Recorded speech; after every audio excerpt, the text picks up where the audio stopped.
Salve Baltimore Ravens fan. Arrived for another news from Baltimore. So I ask your like to continue well informed here. Check it out now. Where would Baltimore Ravens DL David Ojabo be drafted in the 2023 NFL Draft? The Baltimore Ravens are going to get David Ojabo healthy this season, and it looks like the team has an extra pick in this year's draft. Yes, they had to sit out for a year, and that took a lot of work from Ojabo and the Ravens medical team. Still, he is now healthy and ready to start his career.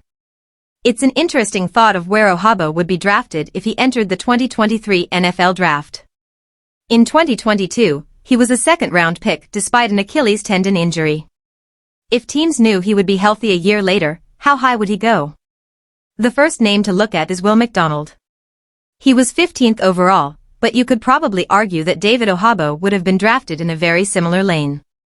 According to NFL.com, they had McDonald with a 6.41 and Ojabo with a 6.39, so they're close to. Also, Ojabo is actually a year younger than Will McDonald despite having a year in the NFL. So, Ojabo has a year less on his contract, but all the college production came younger. If Ojabo had been healthy, he probably would have gone ahead of McDonald's. With his injury questions, he probably would have been the next edge rusher to be taken. The Kansas City Chiefs selected Felix Anudike-Uzomah 31st overall.